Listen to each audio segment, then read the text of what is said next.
I think that because we're so pro-Israel in the Middle East, because of it being our hub, that we are going to try to show good faith for the pro-Israeli movements in the country, and will be a little bit less, anti-Israeli, or some would call it anti-Semitism. But the pro-Palestinian side is also pro, like, Muslim, typically, and I feel like the problem with that is that we were at war with the Muslim populations in the Middle East, and factions of terrorists that were Muslim in the middle extremist Muslims in the Middle East, so we still have that bad taste in our mouth. So, I don't know, most people just probably don't like, um, that taste in their mouth from those previous conflicts. So the alternative is to be, if you're not gonna be, um, you might not necessarily be pro Israeli, but you're anti Muslim extremists. So that's kind of where I think a lot of the population's at. If that's a bad take, let me know, right? But that seems to make sense to me, and as far as the general public's concerned. Refused to do anything about them. They were all wrapped in keffiyehs and masks, so they couldn't even identify them and give consequences to the students that just barged into the buildings and How do you refused know to they're come out with students? their drums. But worse of all of that, they were giving out printed propaganda of Hamas, a US Ooh. designated terrorist organization, Hmm.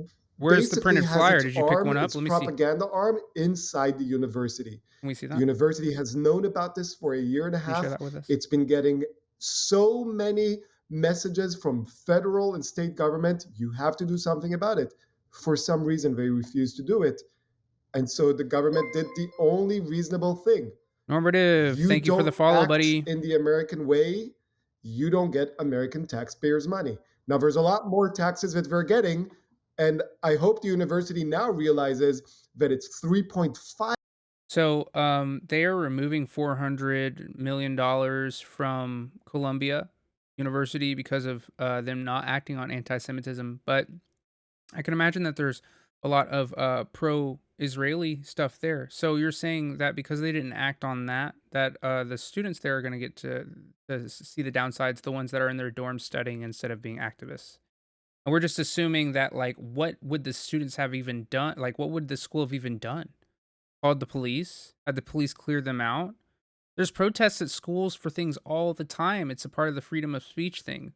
So either they allow these people to have their freedom of speech, and sometimes these things get out of control and out of hand, on any side of the spectrum, or they get penalized for that, or they stifle their freedom of speech and they get penalized for that.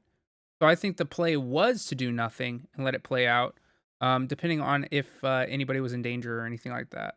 $5 billion a year that we're getting is at risk. Yeah, that's what I've been reading a lot of these reports is that this might just be the beginning. But quick question, Shai, are you still barred from campus? I am personally barred from campus Crazy. since October 15th, Why 2024. is I that? don't know if I told you this.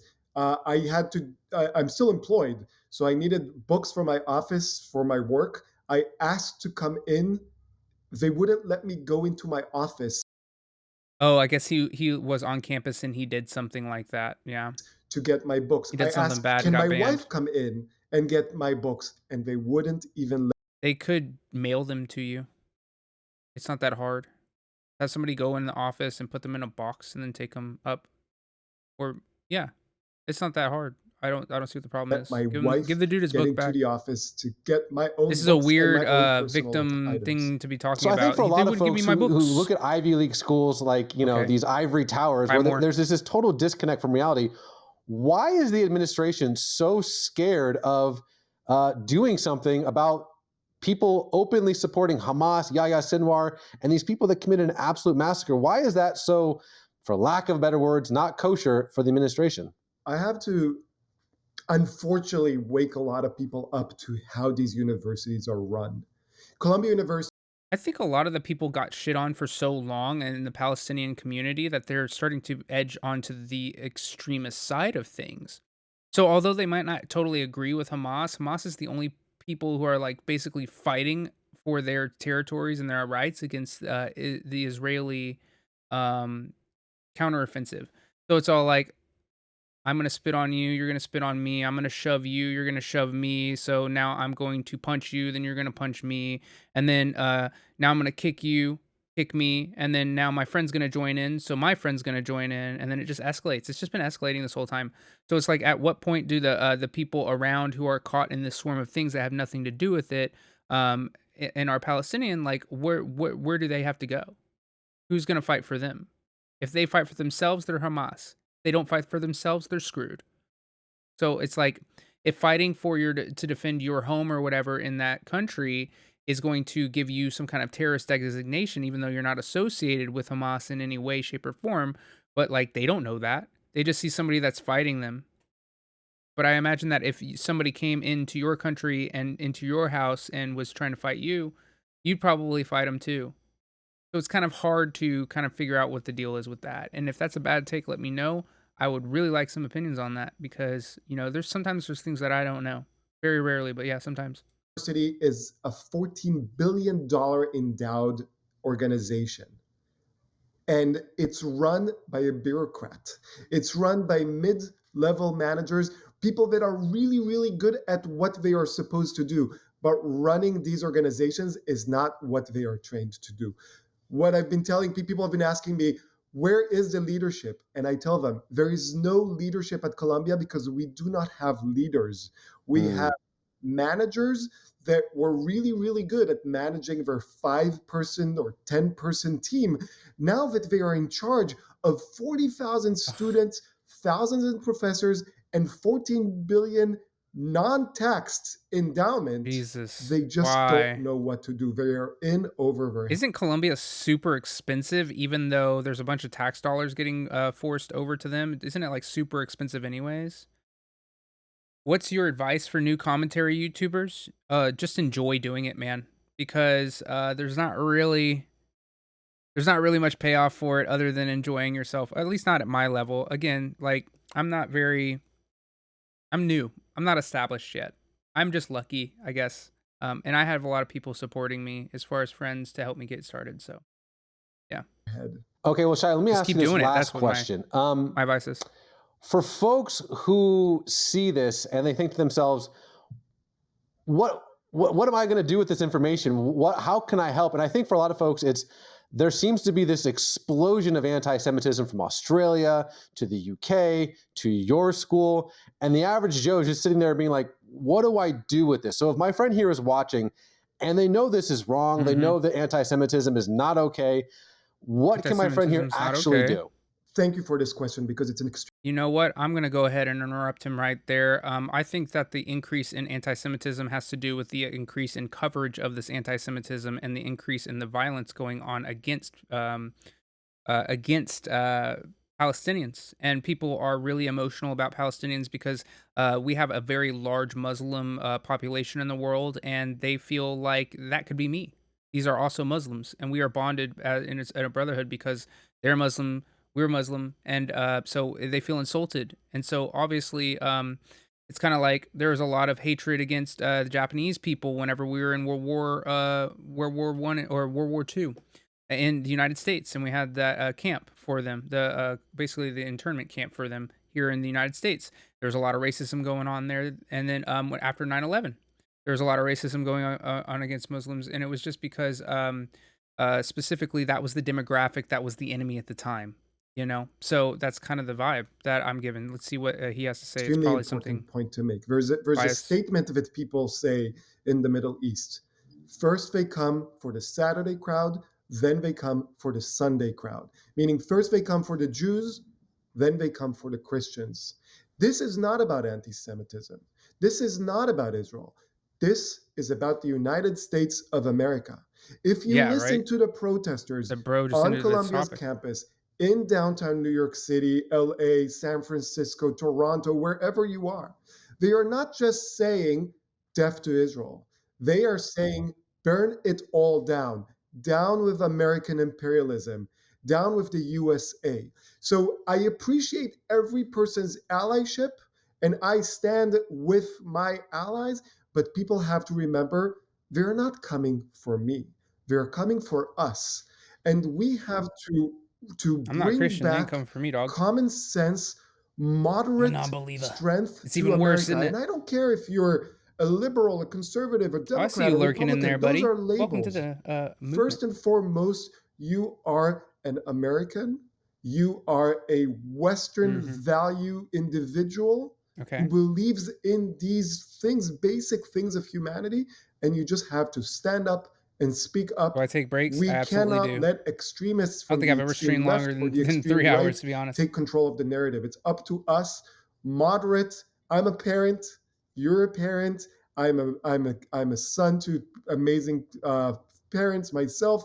I have an amazing wife. We get it. You We have a good have to family. stand up for us, for people, for humanity. Yeah. That's the only way we can beat this.